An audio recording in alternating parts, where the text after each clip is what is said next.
Hey there movie lovers, welcome back to Rocky Watches Movies.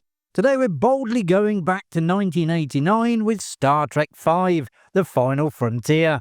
The ambitious and often debated chapter of the legendary sci-fi franchise, directed by Captain Kirk himself, William Shatner, taking the crew of the Enterprise on a quest to the very centre of the galaxy in search of God. This film aimed high with its themes of faith, friendship and destiny. But behind the scenes, it faced many struggles that makes its story just as compelling off-screen as on it. So prepare to raise shields, set a course beyond the Great Barrier, and join us for 20 things you never knew about Star Trek V: The Final Frontier. Writer and director William Shatner revealed that his inspiration for the film came after watching televised evangelists such as Jimmy Swaggart. It was the height of televised evangelism, a time when viewers were donating vast sums of money to already wealthy television personalities who claimed to possess a direct line to God. In the original concept for the film, the crew of the Enterprise were to encounter God, only to discover that the being was in fact the devil. The storyline even included a dramatic sequence in which McCoy was dragged to hell by the Furies, prompting Kirk and Spock to follow an Orpheus-like quest to rescue him. An early draft had the plot needing Spock and the crew of the Enterprise to temporarily betray Kirk and follow Sybok. The creative team struggled to make this turn of events feel believable until producer Harve Bennett announced that he had found the solution. Sybok would be Spock's brother. Shatner initially despised the idea, but he agreed to let Bennett develop it further and ultimately came to appreciate the direction. However, DeForest Kelley and Leonard Nimoy firmly refused, arguing that such behaviour would have been entirely out of character, particularly for Spock. Convinced that their characters would never turn against James Kirk, they insisted on revisions to the script, and in the end, the story was changed. As the story evolved, so too did its central antagonist. Originally called Tsar, the character was conceived as a religious zealot, in the mould of Ruhollah Khomeini, who became supreme leader of Iran in 1979.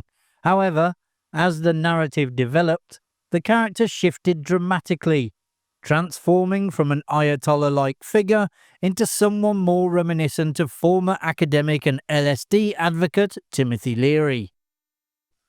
After two relatively smooth productions, the fifth Star Trek film marked a return to the franchise's familiar pattern of behind-the-scenes difficulties. A writer's strike not only delayed a screenplay that had already undergone countless revisions before being approved, but also significantly reduced valuable pre-production time. Star Trek movie saviour Nicholas Meyer was unavailable to work on the project, which ultimately led to David Lowery being hired as screenwriter. Industrial Light and Magic were initially approached to handle the visual effects, but were already committed to multiple projects. The production team then turned to Apogee Productions, which had previously provided the visual effects for Star Trek the Motion Picture. Ultimately, however, they opted for Bran Ferren's company, Associates and Ferren, which promised to deliver a convincing Godhead effect on a limited budget. Unfortunately, while the effect appeared successful in tests, it failed to translate convincingly on film. The writers later explained the film's original ending was vast in scale and unapologetically cinematic. However, with each round of budget cuts, another major element was stripped away, gradually reducing the finale until very little of the original version remained. The script had called for the Furies to transform into rockmen, erupting from the dust and breathing fire and granite in a sequence intended to evoke Dante's Inferno.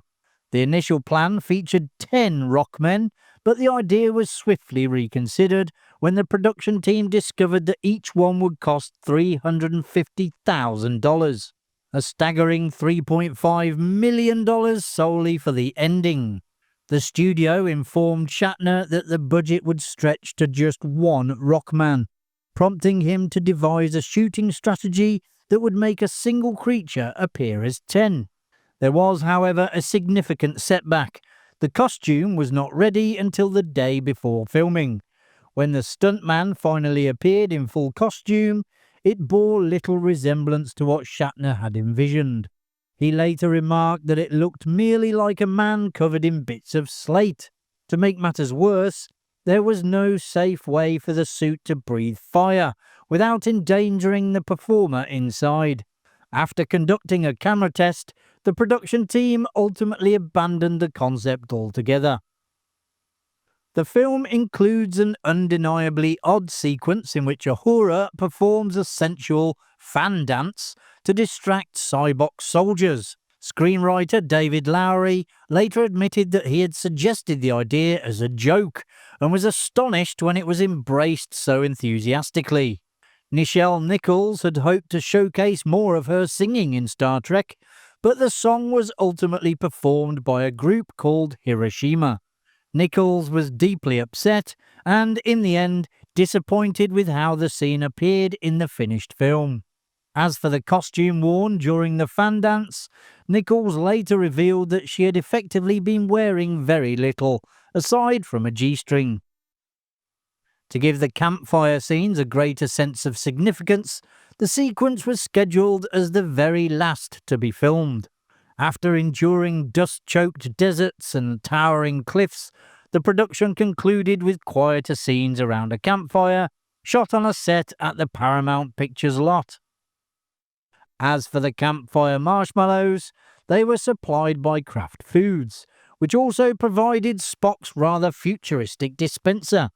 A tie-in product was even produced, allowing fans to order their own marshmallow dispensers by post. But why does Spock incorrectly refer to them as marshmelons? In J.M. Dillard's novelization, the explanation is revealed. McCoy, anticipating that Spock would conduct exhaustive pre-camping research, arranged for a computer technician to alter every reference to marshmallows to marshmelons. His amusement at hearing Spock confidently repeat the error was therefore entirely deliberate. With the spotlight firmly on the Kirk-Spock-McCoy trio, Sulu and Chekhov were given comparatively little to do in the film. Walter Koenig later revealed that he had worked on the production for just 8 days. The pair did, however, share an additional scene that was ultimately cut, set in front of Mount Rushmore. In the scene, Chekhov remarked that once someone had seen one national park, they had seen them all, though in this case, he was mistaken. In the imagined future, Mount Rushmore featured a 5th carved head, that of a black female president, identified as Sarah Susan Eckert in J.M. Dillard's novelization of the film. There's a charming behind-the-scenes family connection tucked into Captain Kirk's first scene aboard the Enterprise. The crew member to whom Kirk casually hands his jacket is played by Melanie Shatner, the real-life daughter of William Shatner. The scene in which McCoy disconnects his father David's life support was partly inspired by the death of William Shatner's own father. Watching DeForest Kelley and Bill Quinn, who portrayed David McCoy, perform the sequence proved emotionally challenging for Shatner, as it brought back painful memories of his father's passing. Kelley himself was initially hesitant to film the scene, concerned that some fans might object to McCoy effectively pulling the plug. He was persuaded to proceed after a line was inserted in which McCoy was asked to explain why he had chosen to disconnect his father's life support. Star Trek V was the first feature film produced after Star Trek The Next Generation had gone into production, and there is plenty to spot for attentive fans. For instance, the corridors seen in the film were repurposed from the Enterprise D sets, as was the sickbay. Even the steps wheeled out for Kirk and company to use when disembarking from the shuttle were reportedly borrowed from Patrick Stewart's trailer, after the production team realised they had neglected to build a proper set of stairs and hastily redecorated what was available. Producer and co-writer Harve Bennett finally steps out from behind the scenes. Having previously limited his contributions to playful voice cameos in earlier films, Bennett makes a brief on-screen appearance here as Admiral Bob, the Starfleet official who oversees the Enterprise's mission. The Klingon Captain Klar commands a bird of prey named the Ochrona, a subtle in-joke that pays tribute to linguist Mark Okrand. Okrand was the creative force behind much of the Klingon language heard throughout the Star Trek franchise, transforming what began as a few guttural sounds into a fully developed, functional language complete with grammar and syntax. The comic book adaptation of Star Trek V, The Final Frontier, offers fans a fascinating glimpse at what might have been, as it restores all of the film's deleted material, including the Rockman sequence. Although the film marked the fifth big-screen outing for the original crew, it wasn't exactly the first time William Shatner appeared in something called Star Trek V. 3 years earlier, in 1986, Shatner hosted Saturday Night Live and reprised his role as Captain Kirk in the sketch Star Trek V, The Restaurant Enterprise. The parody imagined the USS Enterprise converted into a struggling intergalactic eatery, complete with malfunctioning food replicators and impatient customers, hilariously skewering both the franchise and Shatner's own larger-than-life performance style. Although Gene Roddenberry had never been particularly fond of the post-motion picture Star Trek films, he took an especially dim view of this installment. He dismissed it as apocryphal at best, and insisted that the writers of Star Trek The Next Generation disregard it entirely, a directive they were largely content to follow. He was not alone in his criticism, as several members of the cast and crew also held unfavourable opinions of the film. Actually, very few people involved have spoken positively about it. William Shatner later acknowledged that the film failed to realise his original vision, and admitted it had caused significant damage to the franchise. The film certainly wasn't the first one to feature an on-screen blunder, and it will not be the last. A slip occurs when Kirk, Spock and McCoy are fleeing Cybok's followers, and, aided by Spock's levitation boots, shoot up the turbo shaft together. They pass Deck 52 twice before continuing all the way to Deck 78, despite established Star Trek lore stating that the ship has only 23 decks.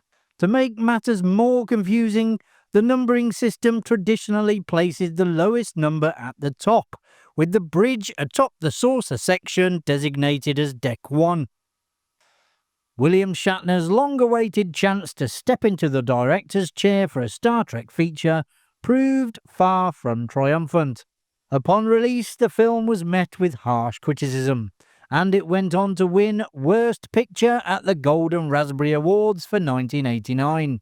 Shatner himself was singled out as well, taking home Razzie trophies for both Worst Director and Worst Actor. And there you have it, folks. You now know a little bit more about Star Trek V, The Final Frontier. If you enjoyed the video, which I presume you did as you got this far, hit that like button and subscribe so you don't miss any future videos coming to Rocky Watches Movies. Thanks for watching. I'll see you in the next one. Bye for now.